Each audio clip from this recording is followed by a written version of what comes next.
All right. Well, kia ora, everyone. Welcome to the webinar, Supercharge Your Sustainability Strategy with the Sustainable Development Goals. As I mentioned, I'm Sean O'Flaherty. I'm from Toitū Envirocare. I'm the National Sales Manager here. I've got a couple of housekeeping pieces to cover and a little introduction to Toitū in case you're unfamiliar with us. So firstly on housekeeping, just so you're aware, you're all on mute. So if you do have questions, please submit them through the chat box in the bottom right hand of the webinar panel. You can send a chat itself and mark it as a question, or you can send questions. There'll be a Q&A session for those who have questions at the end. That'll be adjudicated by Sophia. There'll also be some interactive polls during the session, so please contribute to these. If you're having any tech troubles, please try closing your window and rejoining. Check your headphones and volume settings. And if there are any further problems, please send us a message if you are able. We will be recording this webinar, so if you'd like to, you can watch it again at a later date or pass it on to those who you think may be interested. We'll send that via a link along with the case study on Wellington Zoo and a survey in the next few days. If you would be so kind as to complete the survey, we'd really appreciate your feedback, as it's very helpful for us to guide our next webinars. And as I mentioned, feel free to share this webinar with your colleagues. So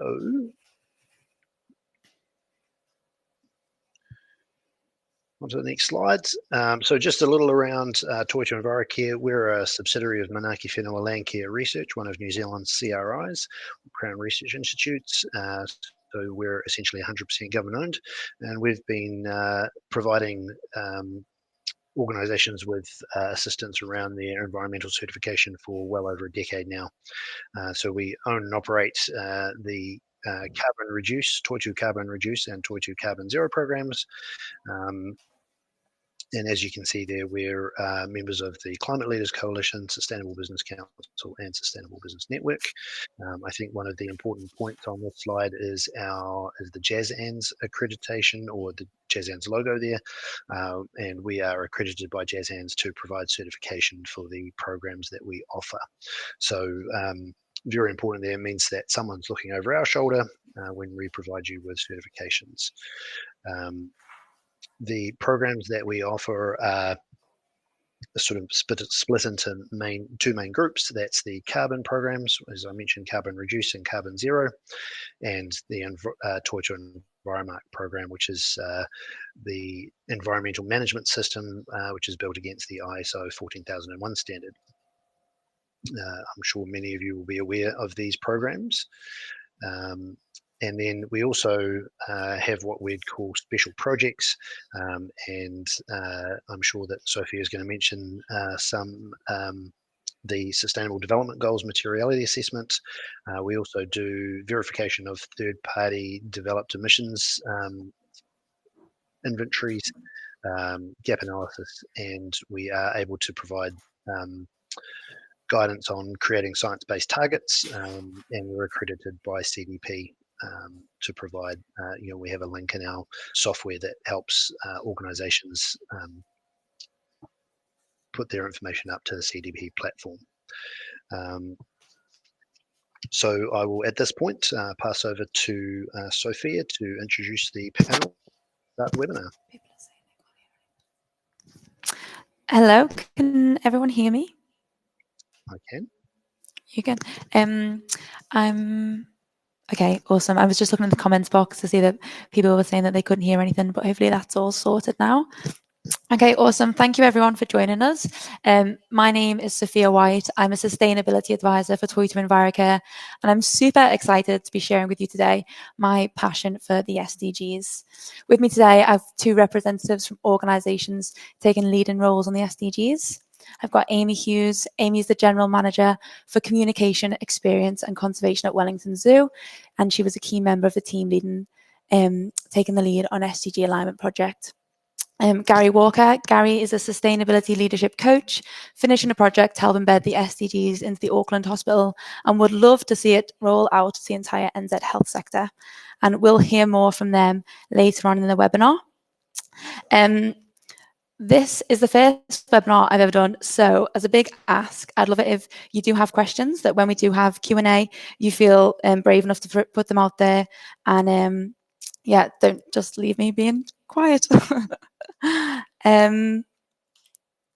So today we're going to try and cover a lot in quite a short amount of time, but I'm hoping by the end of this webinar, you'll be able to answer these key questions: what the SDGs are, why businesses should act, where businesses start, and you'll have some knowledge on what other businesses have already done. First off, I'd just like to gauge how the level of understanding we currently have.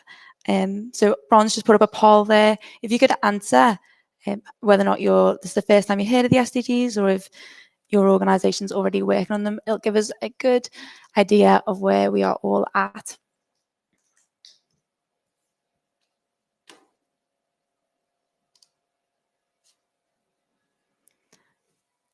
Are you able to, sorry.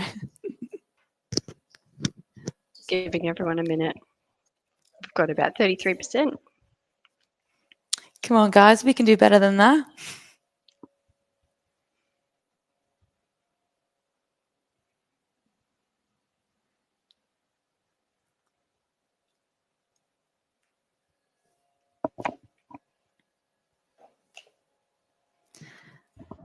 Okay, awesome. So we can see that there's quite a big spread of whether or not people have heard of the SDGs or are already working on them, which is excellent. So I think there's going to be something in this webinar for everyone. If we go back to the presentation now. So what are the SDGs? These are the Sustainable Development Goals. They are 17 goals for the people, for planet, for peace, and for prosperity. And they are a universal call to action to end poverty, protect the planet, and improve the lives and prospects of everyone, everywhere. They were adopted in 2015 by all 193 member states of the UN as part of a 15-year plan to achieve sustainable development. They evolved from the Millennium Development Goals, which were part of an agenda between the year 2000 and 2015. And these goals really focused on eradicating the root causes of poverty. It might seem that they might not have achieved their goals, because obviously there is still poverty, but they actually had huge successes. They halved the amount of people living in extreme poverty, and they halved child mortality, which is really important.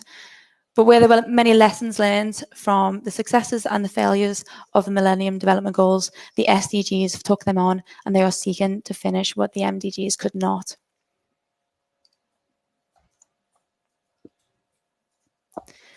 The Sustainable Development Goals were created in the UN's largest consultation, and that enabled 8 Millennium Development Goals to evolve into 17 Sustainable Development Goals. These goals are integrated and indivisible, and they balance the 3 dimensions of sustainable development: the economic, the social, and the environmental. I really love this diagram because it shows the connectedness between the economy being nested in society, being nested in the biosphere, and that common thread going through all of them, which is Goal 17, Partnerships for the Goals.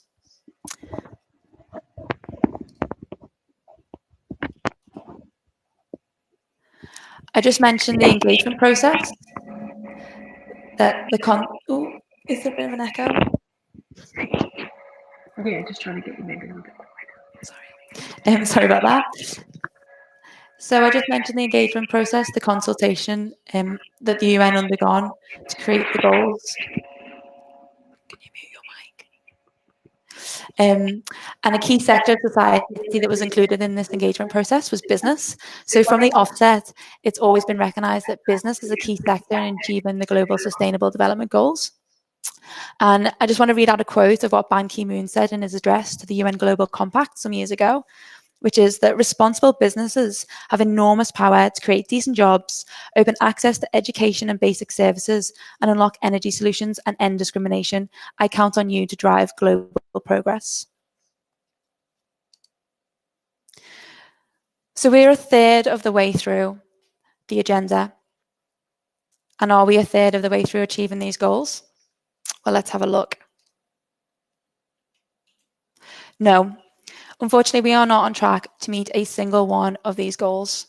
That's not to say that we're not making improvements and not making progress, but it's that progress is too slow. This is a graph from the Globe Scan Sustainability Evaluating Progress on the SDGs Report 2019. And I want to draw your attention to the quadrant in the top right, the most urgent and the most progress quadrant. It's empty. Despite our understanding of how urgent many of these issues are, progress lags too far behind. The action that we're currently undertaking to meet the goals is just not advancing at the speed or scale required. 2020 really needs to usher in a decade of ambitious action to deliver the goals by 2030. And that's why the UN is calling the 20s a decade of action. So why must businesses act and play a role in a decade of action?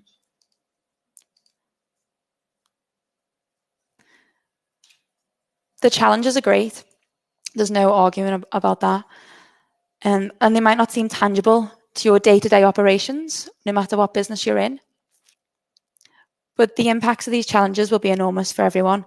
And I did the climate reality training, and I've got about 2 hours worth of slides, which shows you the impact of all of these on businesses, and it's not good, but we won't go into that right now. I just want to emphasize that we all have a responsibility to reduce our carbon footprint. We all have a responsibility to ensure our supply chains are not denying anyone their human rights. We all have a responsibility to remove waste from our system, and we all have a responsibility to future generations. And these challenges are exacerbated by poor business decisions and by irresponsible business. But we can overcome these challenges, and that's why the UN set these goals. They are actually achievable goals. They are smart goals, and they're achievable by the year 2030 if we all play our part. And if you need more of a business case than a thriving world, then if we achieve the UN SDGs by 2030, an economic system worth $12 trillion a year will be unlocked, creating more than 380 million jobs. What more could you want? So sustainable development does have implications for businesses, and we can look at them as risks, opportunities, governance implications, and collaboration. I'll go through these now. So risks, or the risk of inaction. Inaction is costly. Our current economic models do not account for the social and environmental costs, which are a great burden to society. And these burdens are putting great stresses on the systems that businesses rely on, and they're actually a looming business cost. As societal attitudes progress, so will policy. And the SDGs are preemptive of future policy. Businesses who do not integrate sustainability will be caught out and lose out to forward-thinking businesses that are radically reshaping the economy.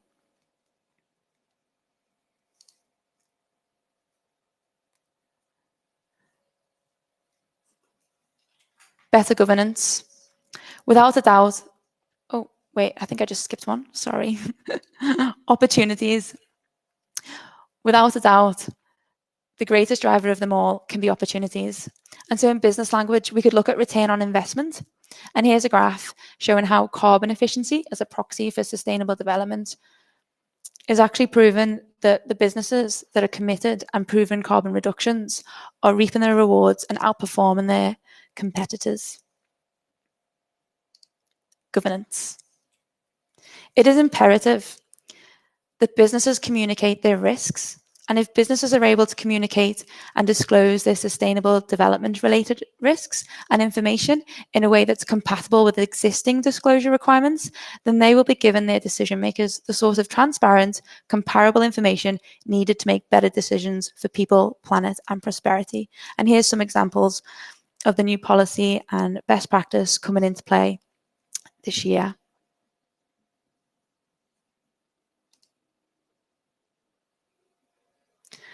So, oh wait, sorry, Ron, go back. I just skipped a slide. Sorry, everyone. I keep going too far ahead. The final implication for business is related to collaboration. No single person, no single organisation, no single government is going to be able to solve the SDG challenge. We all hold a piece of this jigsaw. And that's why the UN puts great emphasis on public-private partnerships to drive innovation and unlock the financing needed to achieve the SDGs. By changing our business mindsets, our business models towards collaboration, we will be able to overcome challenges with solutions that meet the needs of society. Now, I want to play a video which makes me super excited for the opportunity and the role that business can play in achieving the SDGs. Now, before we press play, when we practice this, it was quite loud. So if you want to just lower your volume now so that you don't get blasted in the ears, and then maybe adjust once it's actually playing. But we'll press play now.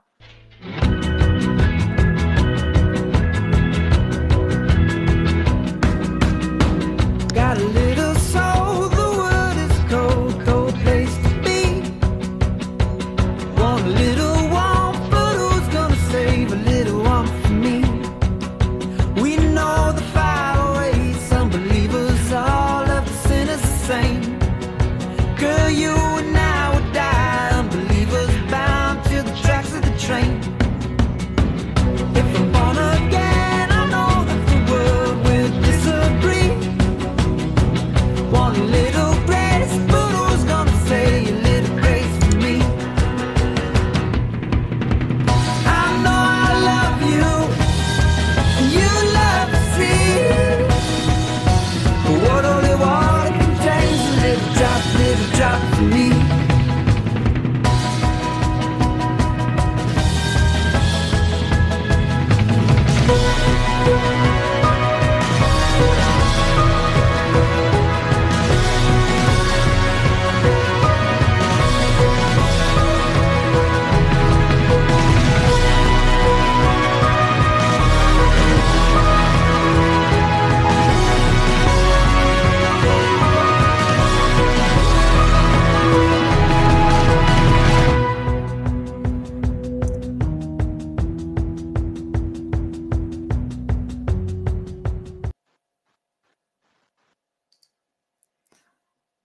I've seen that video about 20 times and I still nod and smile along with it. It's so exciting.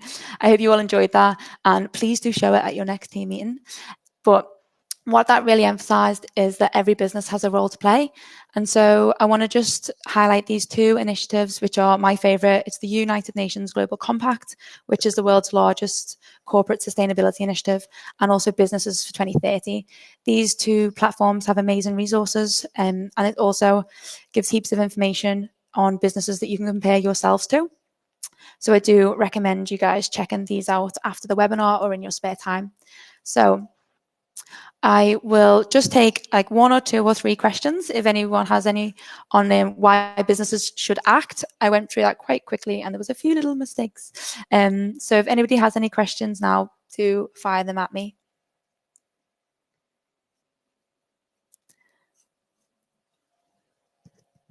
Remember, there's no such thing as a silly question.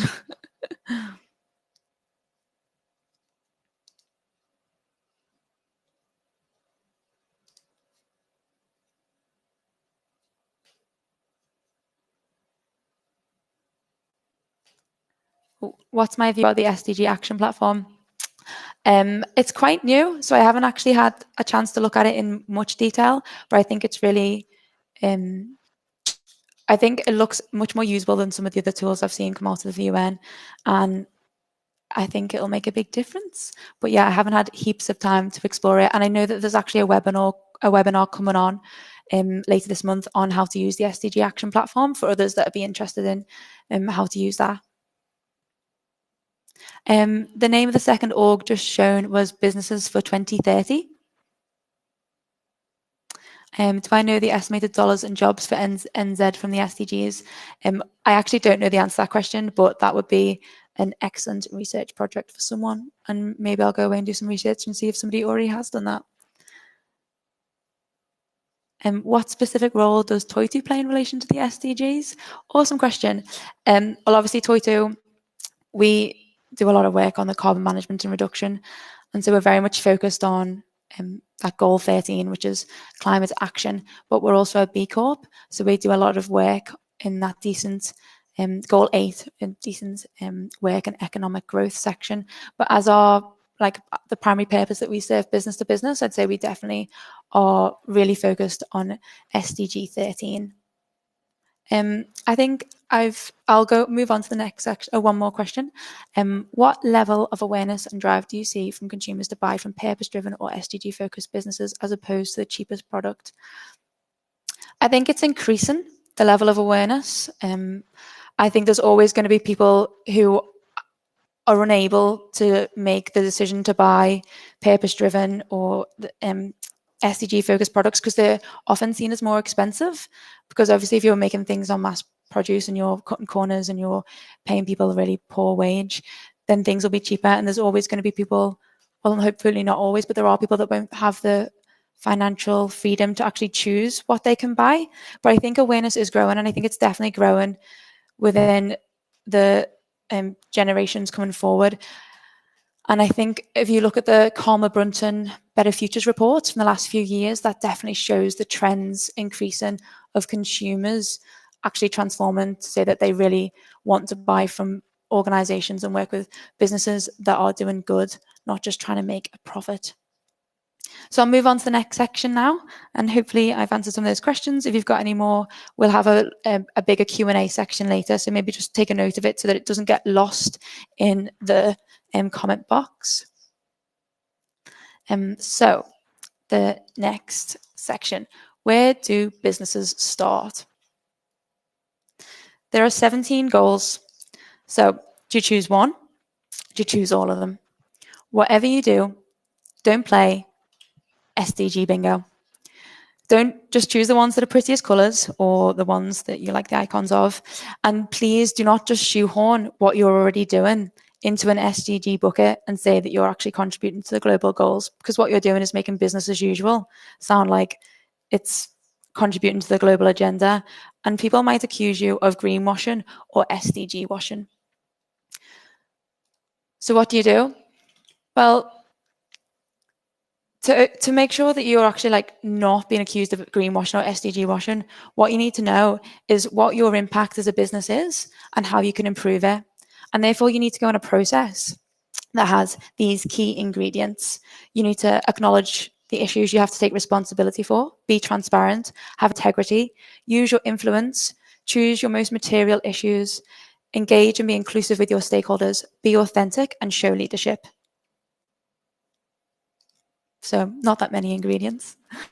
But that's why it's important to work with people, organizations that know the SDGs well and are able to help you understand your business context within the sphere of sustainable development.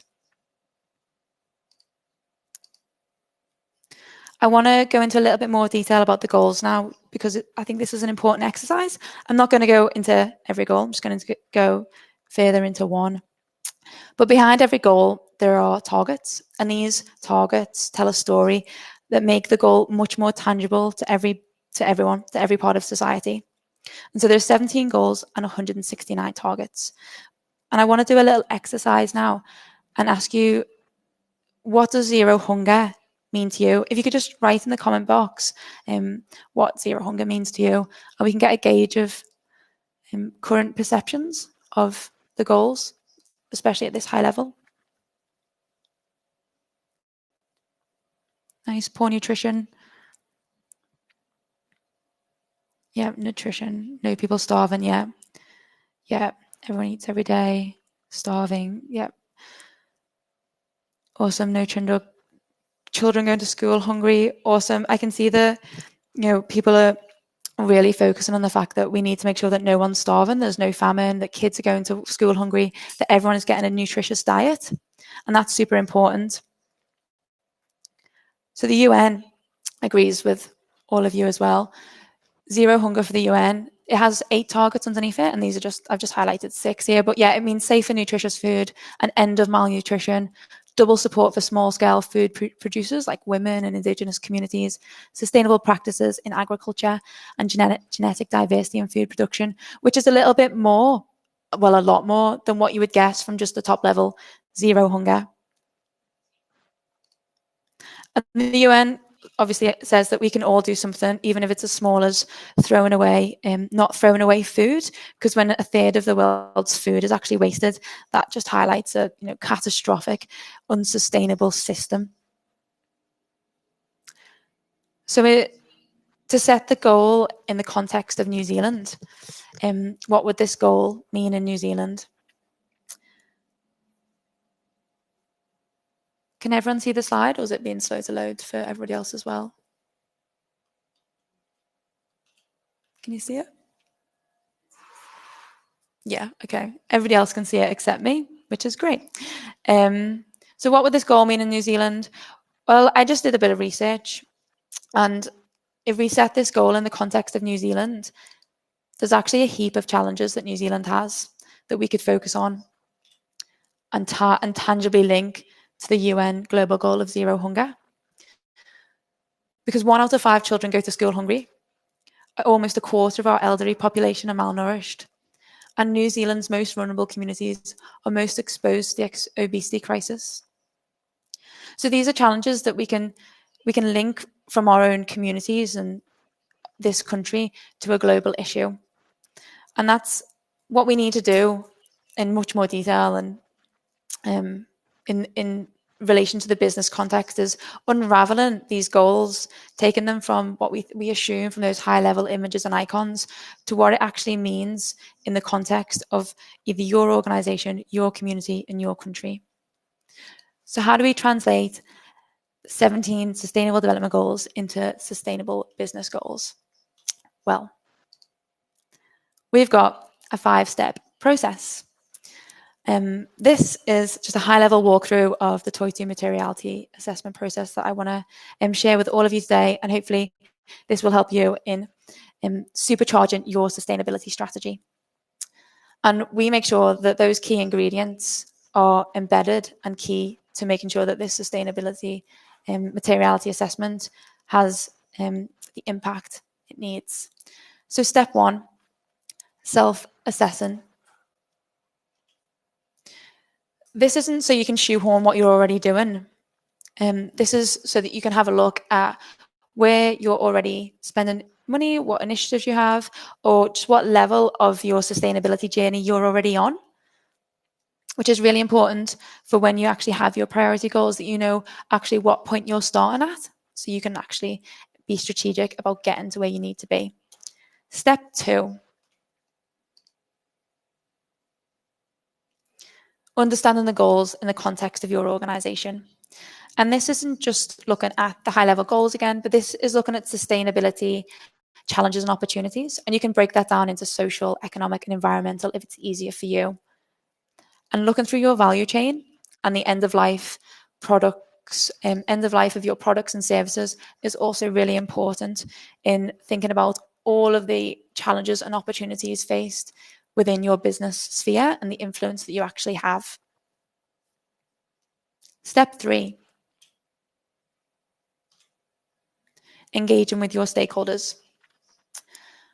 This is a key aspect of social responsibility, and sustainable development and social responsibility are 2 different things. Sustainable development is about the common goals that we all have as people related to the environment, economy, and society, whereas social responsibility really focuses on the organization and the responsibility it needs to have for its impact on the environment and society. And social responsibility should lead to sustainable development.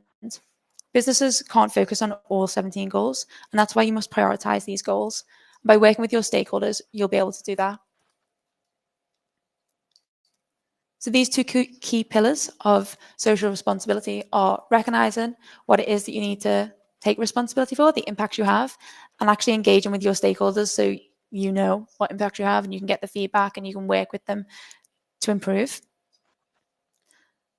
A big thing to consider is who are your stakeholders. So as well as looking through your value chain and your internal stakeholders and your external stakeholders, you might want to also consider voiceless stakeholders such as the environment and future generations, and also weak or marginalized groups that don't often get an opportunity to speak directly with your organization. Step 4. Identify your priority goals.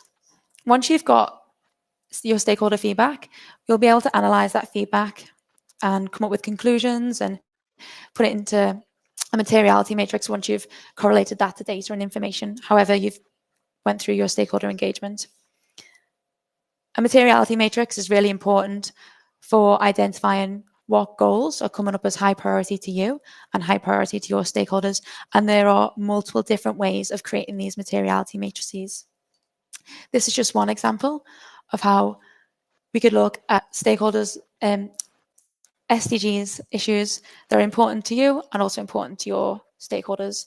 And that will pull out your top sustainable development goals. And finally, communicate. Why is it important to communicate the process you've just taken rather than just results? It comes back to that whole integrity and transparency. Being able to communicate your ambition is just as important as communicating what you've already done. And the recently published Sustainable Development Goals Disclosures Recommendations, bit of a mouthful, actually has a whole section on the core principle of materiality, which has disclosure requirements related to the process you've taken to choose your priority goals and choose your priority issues that you're going to take on with your sustainability strategy and your business. And so it is really important that you do communicate the process that you've been on and your ambition. So that was a very high level materiality assessment. Quite a lot to take in such a short amount of time. So I'll take some questions. Oh wait, I can't take any questions right now because we're running a little bit over time. So if you have got questions, just write them down on a piece of paper near you now, and we'll do that in the Q&A session at the end. So once you've gone through a materiality assessment and you've got your priority goals, what next? Well, the materiality assessment is really what will supercharge your sustainability strategy and bring all those key players on board with your new vision and the direction that you want to take your organization. Following the materiality assessment and your priority goals, once they've been set in the context of your organization, you need to set targets, short and long term, assign responsibilities, and put in place a management system. And of course, whenever you do have a management system and you are reporting progress, it's important again to communicate and report the progress. And that's part of the key principles of the UN Global Compact as well, is making sure that businesses aren't just saying they're going to do sustainability, but they're actually reporting on their progress. And I just want to finish my section of the slides with a quote from Antonio Guterres. I'm going to read out the full quote, so it's not just what you see on your screen. The private sector must become a long-term partner in accelerating progress related to the goals, including through its role in spurring innovation and technological development and finding new solutions to move the Sustainable Development Goal agenda forward. There's been a strong mobilization of many businesses. 80% of the member companies of the United Nations Global Compact are taking actions to advance the goals, with chief executive officers increasingly embedding corporate sustainability into their company's strategies and operations and publicly committing to them. However, more needs to be done, and more companies need to be convinced of the benefits to the company, society at large, and the planet of aligning their business practices with the 2030 agenda and the goals. Strong words from Antonio Guterres. So I want to just take this moment to say thank you for taking this time to be interested in the goals and taking that first step, if it is your first step towards aligning the Sustainable Development Goals and the 2030 agenda. This is where every leader starts. So well done. Next, we're going to hear from Amy from Wellington Zoo to start off this section of what other businesses have achieved. So I'm going to hand over to Amy Hughes.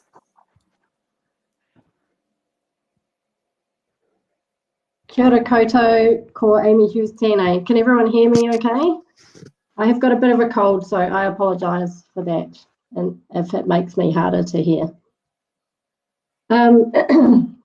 Great, everyone says they can hear me. I'm now going to hide the chat box because that is going to distract me if I look at your questions throughout my presentation. So I will take questions at the end. So thanks, Sophia, for the background. So I'm going to take you through how we at Wellington Zoo underwent the materiality assessment. So apologies if anything is repetitive from the overview we just heard.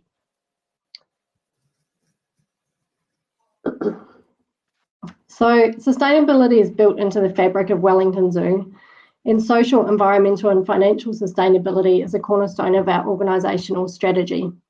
We're constantly looking at new ways to embed sustainable practices into the zoo and thinking about how we can push ourselves to do better. We have to walk the talk. It's hard to promote conservation and ask our visitors to do something for the planet if we're not doing it ourselves. We have a responsibility to our community to act sustainability and to the animals we care for and the habitats they come from, which are under threat from habitat destruction or climate change, amongst other things. A couple of years ago, we started talking about the SDGs and how we could build them into our business planning. From the start, we were clear that we didn't just want to look at what we were already doing, use it as a tick box exercise and say, we are already doing that, so aren't we great? We really wanted, we really wanted to think about them across the organisation and not just focus on what may be the most obvious ones for us, like life on land. We really wanted to be aspirational rather than just think about business as usual. The SDGs also give us a global language. So we work in a global context with partners from all around the world, from Colombia to Nepal. So having a language that we could share with these partners gives us a really good, strong framework. WASA, the World Association of Zoos and Aquariums, also were surveying their members about the time we were thinking about it to understand which SDGs are important to them in their countries of operation, which will help form the upcoming basis of a global sustainability strategy, which is being led by Wellington Zoo's Chief Executive. So looking at the 17 SDGs and thinking about how they might apply to our organisation was pretty daunting. We weren't sure how to focus our thinking and choose which goals to focus on without automatically jumping to the ones that we thought were obvious for us. Internally, we had a lot of debate initially about the goals and which ones we felt we had influence and control over, and which ones seemed overwhelming for us to even think about how we could achieve any of the targets. We started chatting with Toitū and Envirocare about it around early 2018 when they said they were running a pilot, so we jumped at the chance to be involved. From the start, the outcomes we wanted were to have clarity on which goals to focus on for the zoo without pre-deciding which ones they would be, and to get guidance on how we could measure our impact and set targets. We started with a scan of the zoo and aquarium profession, where we thought we were, and then mapped all of our current practices against a list of SDGs. Listing out all the things we were already doing was pretty amazing. The list was massive, and there were a few surprises to me anyway. I was pretty surprised that the SDG we were doing the most on was SDG 12, responsible consumption and production. Though the more I thought about it, the more it made sense, because as an organisation, we have direct control over that and what we choose to do in that space. I was also surprised at the breadth of our current initiatives, which reached across all 17 of the goals. So after identifying where we were already operating, we thought about who we wanted to talk to and who we wanted to consider as our stakeholder groups. So obviously staff were on the list, key partners, but we also were really considered animals as one of our stakeholders, because obviously animals in the zoo and the animals that we contribute to for conservation projects around the world are really important to us, and making sure that they are cared for as part of the caring for the environment part of the SDGs. So in the end, we decided that the staff workshop would capture the voice of the animals in our care, and in the stakeholder groups were our conservation partners working on the ground with animals. The other group we discussed was children and how we could get their input. In the end, due to time constraints, we didn't go ahead with talking to kids, but we would totally do that if we did something similar in the future.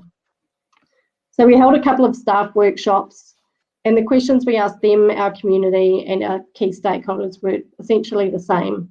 Which SDGs were personally important to them, which ones were important to them, would be important to them in 2030, which ones they thought were important to the zoo now, and which ones they thought would be important in 2030. So We have held staff workshops, we emailed out to our key stakeholders, and then we also have an e-newsletter database. So we got about 300 responses from that. With our community, we also asked people just if they'd heard of the SDGs. So what came out was that the SDGs we had already had the most integration with from the first exercise we did were the same ones that were identified by our stakeholders, staff and community as ones that they believed were important to the zoo now and in the future. This exercise was the most helpful to get multiple perspectives on what SDGs the zoo can and should influence. It was a really good opportunity to step back and see what other people thought rather than just talking amongst ourselves all the time, and good to have our work underpinned by those external voices.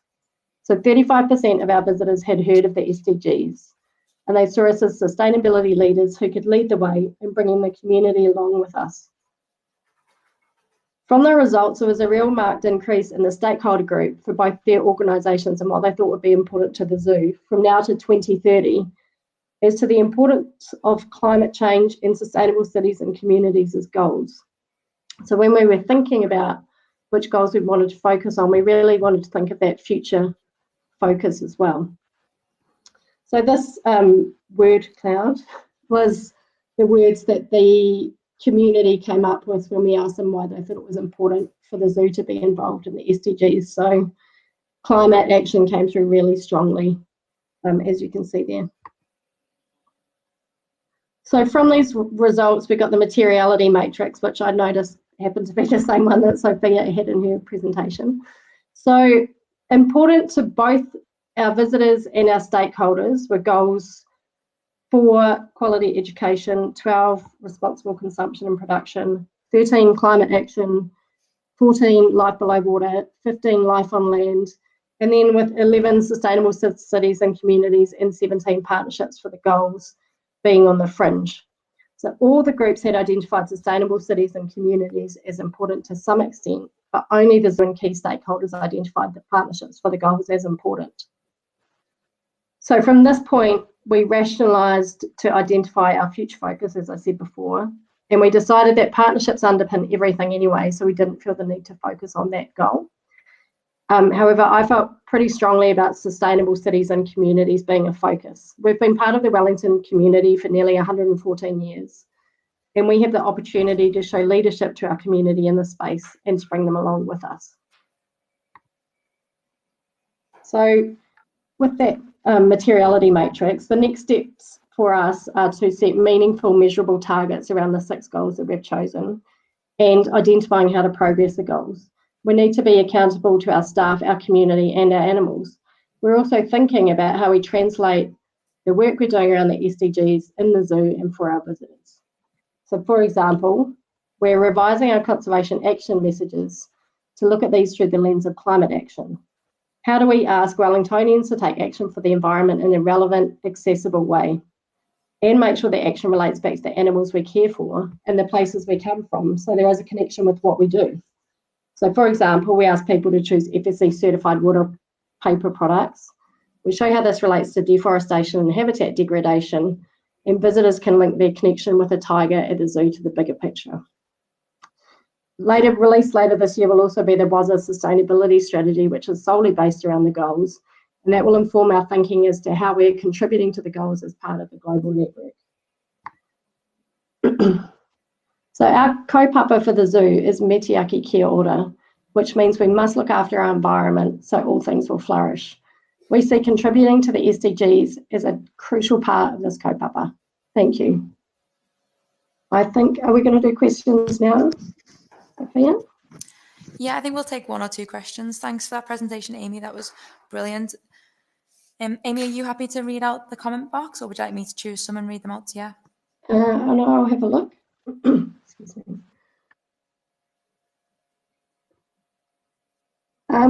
There's a question from Dylan. We are actually a charitable trust and a not-for-profit organisation. So for us, it's just part of how we operate in terms of developing a sustainability strategy. It's just built into how we operate. We're always happy to talk to other organisations about what we've done if you'd like information from that.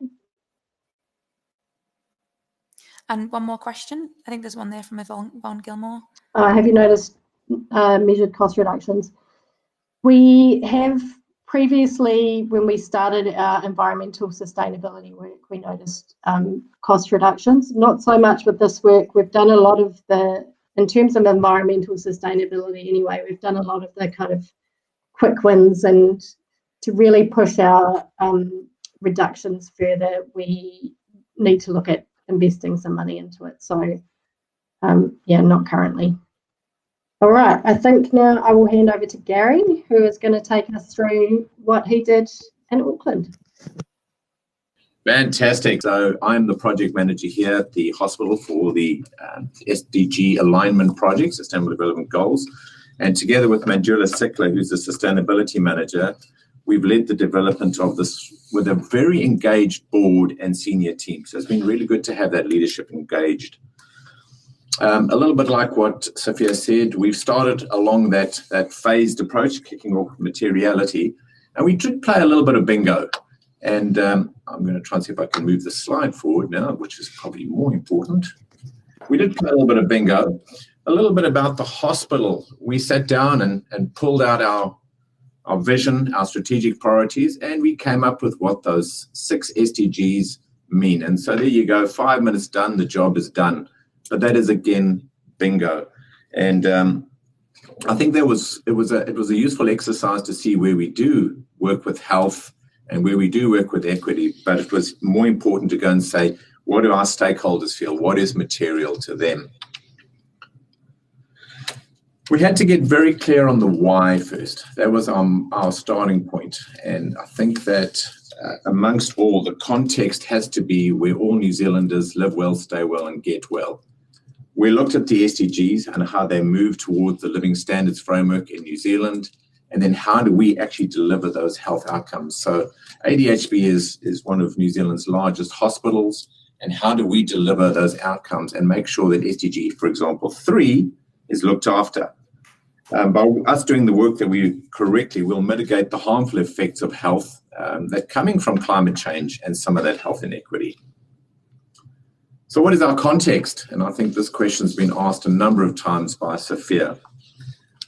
The context for us was to take those things like no hunger and no poverty and put them into a health context, much like Sophia put up there. So for us, we looked at no hunger as meaning addressing the causes and consequences to improve nutrition.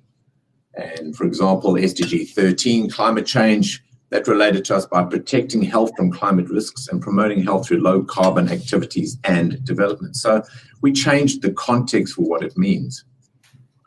The context within New Zealand and how that falls for us is that hospitals are seen as a lifeline utility. We have to do things to be climate resilient. Whilst we have a large carbon component, we affect climate, we're also going to be affected by climate in terms of diseases, infectious diseases, storms, and other areas that will impact upon us. So we really need to look at that risk. But more so, we also need to see how we can also negatively affect any of the SDGs.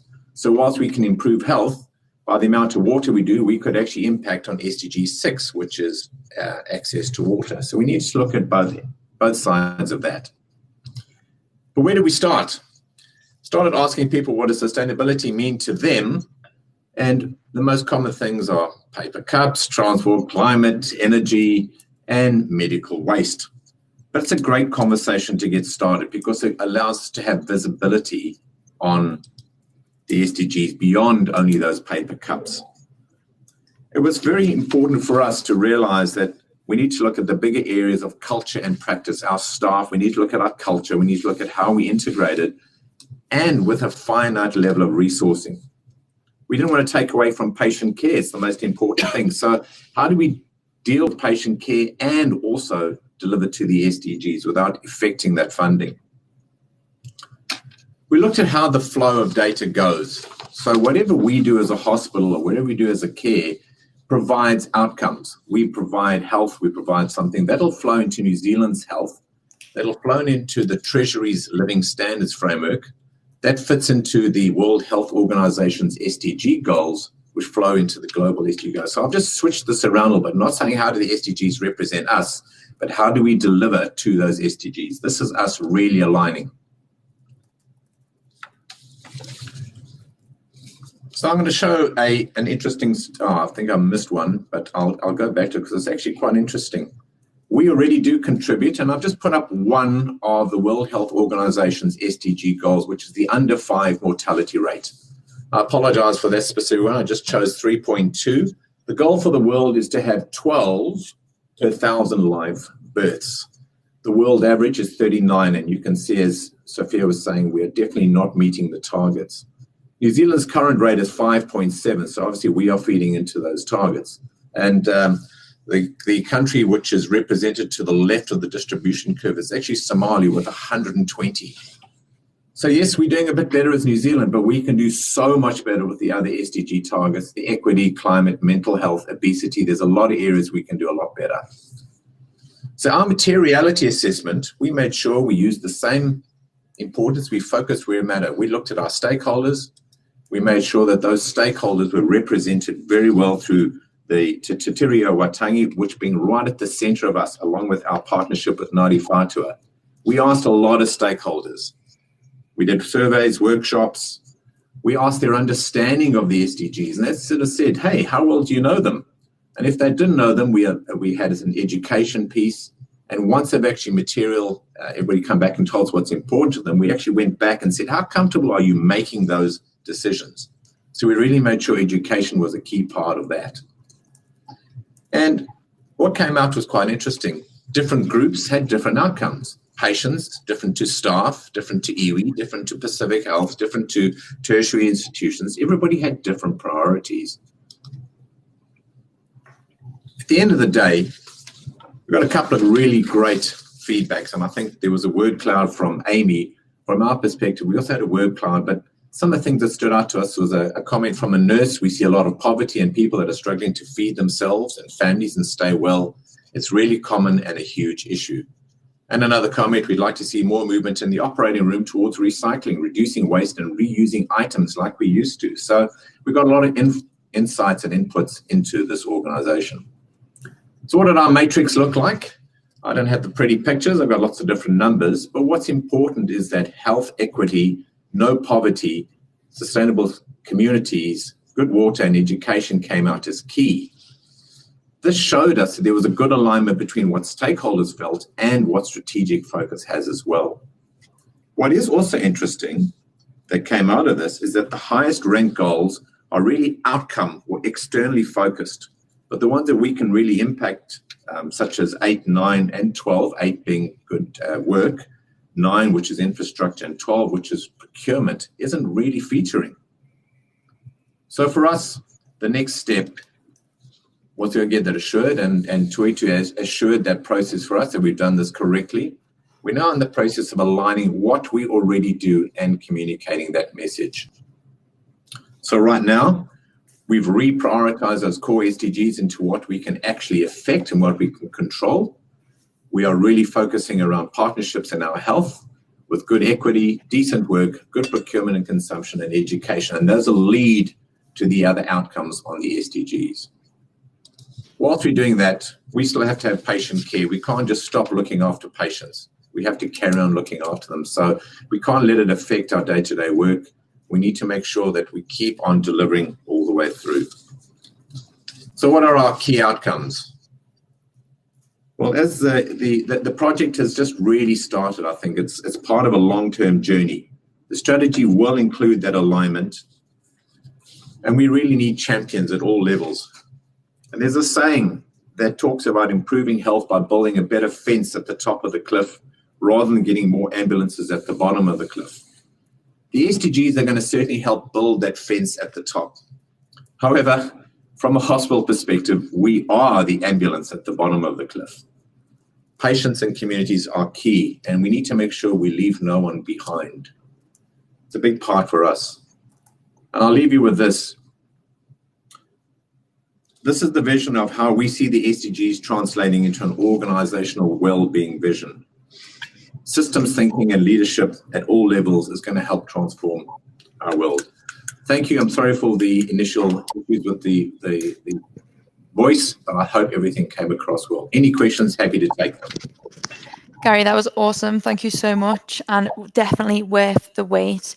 We will take some questions for the next 5 minutes, which will take us 5 minutes over time. So if you do have any, do stay online. Okay, awesome. I think we've got one up already. I think we've already answered that question, actually.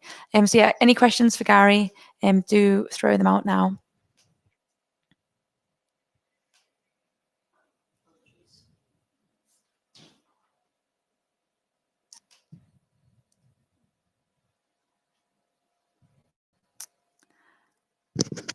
I can answer that one if you want.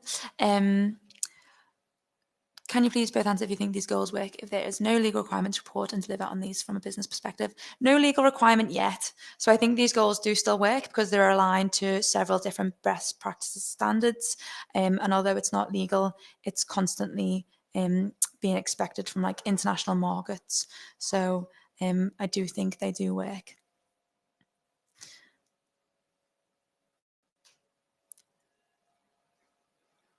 One for you, Gary.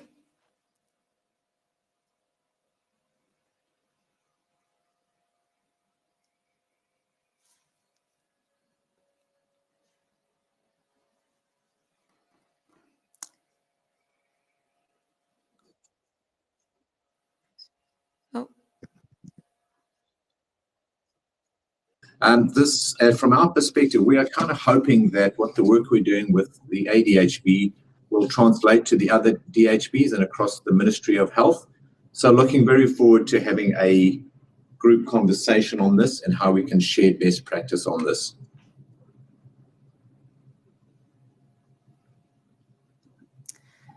Question from Joe. As a business based in Southland and Otago, we struggle to tap into existing conversations on these issues at a regional level. Understandable, yeah, network and memberships can be really expensive. Do you have any advice for how we can try to tap into existing discussions from a distance?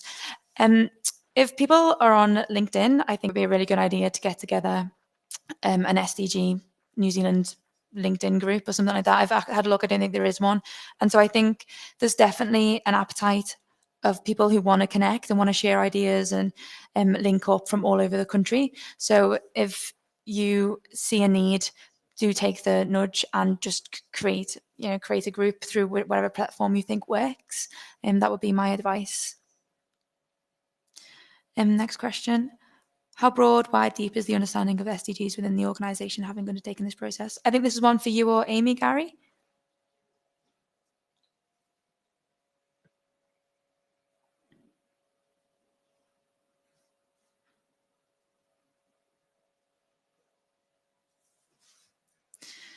Amy, do you want to take this one? Or I can't hear Gary. I don't know if Gary's mic's working. It was for Gary. Okay, Andrea, it was for Gary.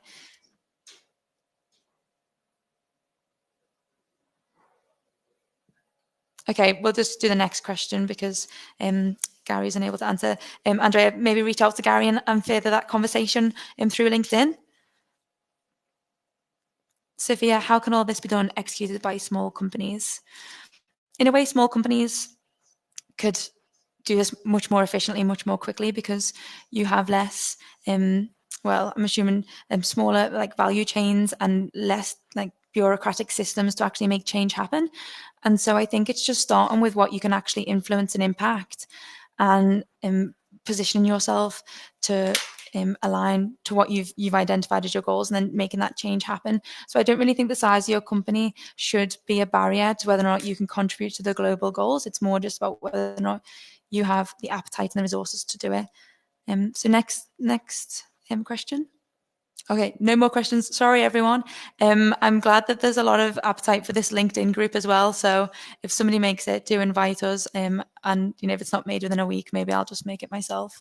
Sorry that we can't answer all the questions. At the end I think there's a contact detail for Sean. And I think because of how much interest there's been in this webinar, we will probably be running maybe another one to further this conversation. So once again, thank you so much for your interest, for listening, and for all of these amazing questions.